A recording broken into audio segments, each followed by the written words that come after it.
Yeah, happy for our team. Thought we played very well offensively tonight. Obviously went inside. Thought we had some advantages there. I thought our guys did a really good job of having a mix, but primarily playing through the post and showing good poise and getting ball reversal. Missed a bunch of early shots, but once we kind of felt like it was 10-9 us, and then from then on I thought we played really, really well on the offensive end. It was kind of a difficult game for Boston College. Obviously not having post is a big loss for them, but I do think it presented some other challenges. We obviously planned on guarding him and doing a lot with him, and then all of a sudden they got 4 guards out there, and we didn't practice that too much. And I thought we did okay defensively for about 25 minutes. Had a few breakdowns. Really, we turned it over a couple times for points, and then they made some tough shots. Give their kids credit. Claudell Harris made some shots, and then the kid Elijah Strong, a freshman, who's barely played, makes 2 threes, first 2 threes of the year, has 14 points. They did some nice things to hang in the game for a long time. So give Earl and his staff and their players a lot of credit for fighting. They wouldn't expect anything different. But just really happy for our team. It's good to get a win. We haven't had one in a week and a half, and wish we didn't have quite the quick turnaround, but we got to get right back on it Tuesday with Georgia Tech. So we'll try to get ready. After those first few missed shots, it looked like it was a focus trying to get it inside to PJ, let him go. Yeah, and every game is different. I think sometimes media fans at times, like PJ obviously has shot probably a couple too many threes here recently.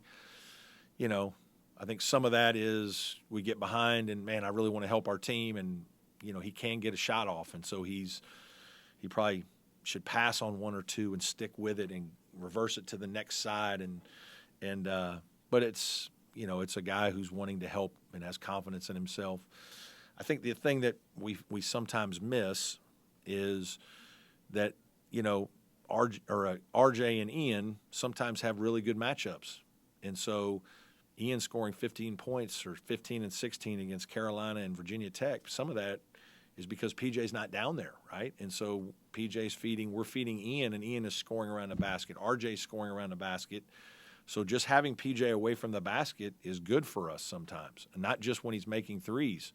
RJ had 11 and all around the rim today, and it's because there's not 2 guys down there all the time cluttering it up. So there are times when we're moving PJ around to essentially try to get our other guys the ball down there because we think they have some favorable matchups. And but again, today was an inside-out game, especially with post not playing. So credit our guys for doing the right thing.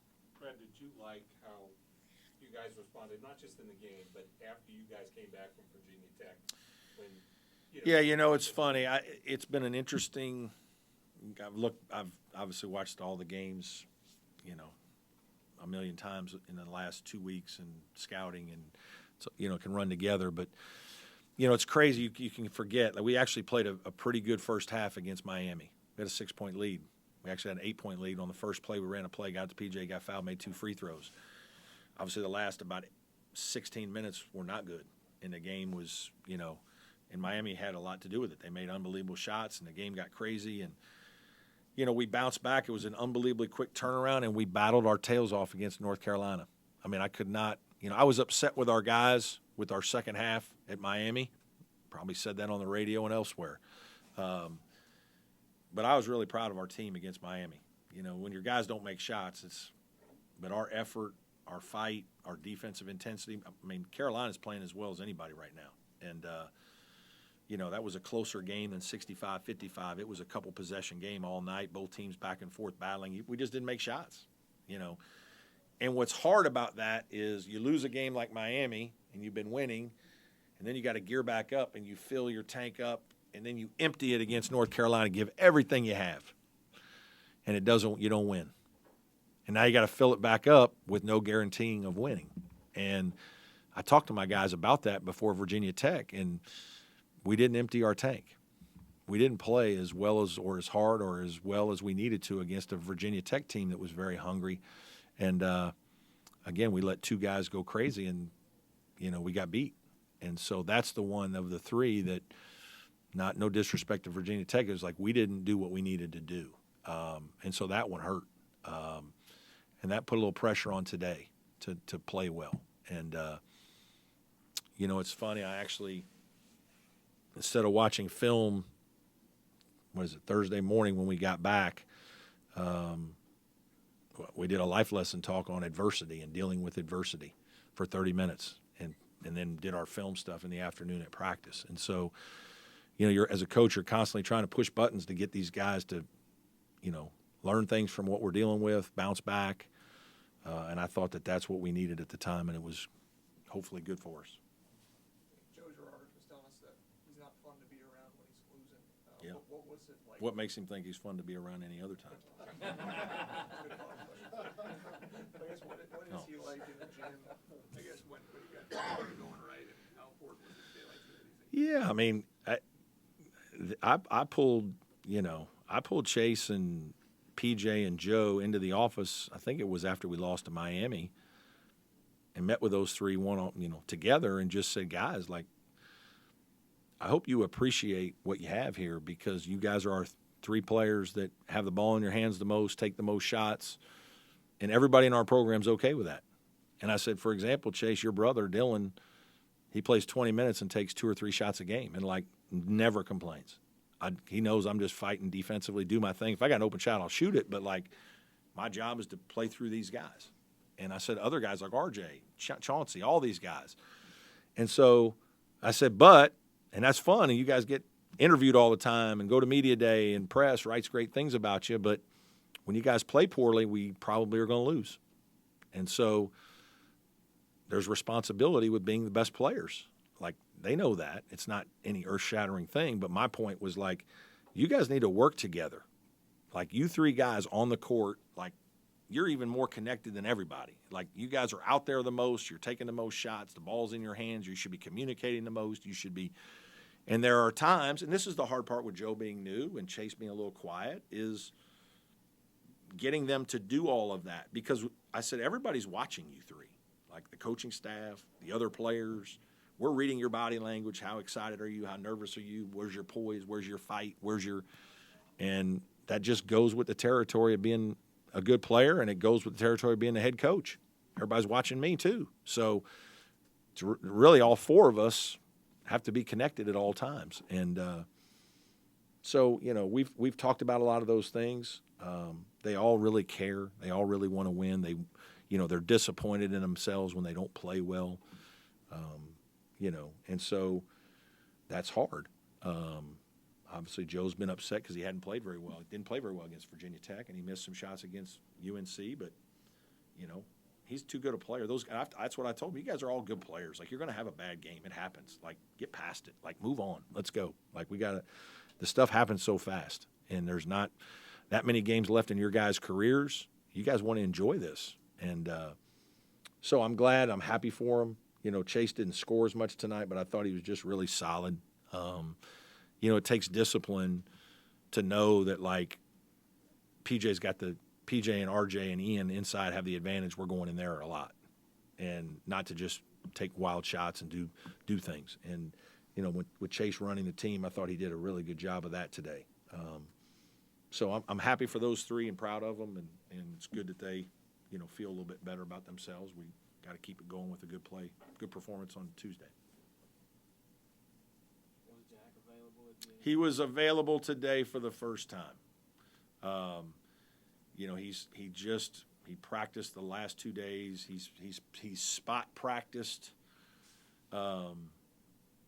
This was the first day that the trainer came to me this morning and said he can play. And, he really hasn't practiced very much, so there's a lot that he doesn't know. And so, I wish maybe I'd thrown him out there 2 or 3 minutes, but it's going to be a process. And I don't know what that means after practicing a couple days. Like, again, he could have a back step. So, we're just going to kind of wait and see, game to game. Has Alex gotten back to practicing? No, still not practicing, unfortunately. Anybody else? How important is RJ? I mean, just in terms of having that second post guy? Very important. he and Ian are different players. He's a little more bouncy, athletic, runs well. Ian, they're both tough guys. They're both warriors. Ian's probably a little more skilled. But, man, they're really good. Those guys are good players. You got to have 3-4 good players in the post. And between PJ, RJ, and Ian, those guys do a nice job for us. And because they're good players, we run an inside-out, high-low offense. If they weren't as good, we wouldn't be doing that. We've run a lot of different things over the years. We ran a little bit of this last year at times. We're running more of it now because of RJ's development, Ian's development. PJ's obviously always been a good player. But that speaks to us changing some things because of those guys being good players. And, Boz, I know he only plays 3 or 4 minutes, but unbelievable attitude, great energy giver every day in practice. And really, he's a nice changeup. There are probably some games that I should play him, 8 or 10 minutes instead of 3 or 4. And sometimes I make a mistake with that. How often does Josh Beadle move behind the back passes like that? More than I would like. Today was nice. It worked. I thought Josh played well today. And Josh has – the biggest thing is Josh has – and I've talked to him about this – he has to practice well. You have to practice well. He's a good kid. He's a very happy-go-lucky kid. He likes to have a good time, and he has great burst. He has good speed, but every once in a while he's a little too aggressive. Like, he needs to understand that we have a big 3, if you will, that make sure those guys are touching the ball even when they're out there. You're out there with them. But I like what Josh brings. He brings speed. He brings a little energy for us. When he practices well, that's when he usually gets to play a little. As long as he plays well the first time he goes in, then he usually gets to play a little more, right? And he's been practicing better. Josh had a hard fall because he was playing well and then got in the car accident, and then he wasn't right for a while, and he's trying to play with a mask, and he was frustrated, and it affected him, and it would affect most people. Especially unless you're like a starter who knows I'm going right back into. I'm trying to fight for my life for the jobs to get some minutes and convince coach, and I'm playing really well, and then I get in this car accident. I'm out 3 weeks, miss everything. Now I got to catch back up, and I'm wearing a mask, and I'm behind, and I'm putting pressure on myself. It's hard, and it's taken him a while, and I think he got frustrated for a little while and probably had a bad couple of weeks, and now I think he's back on an uptick. In the last couple of weeks, he's practiced better, and it's really good for our team.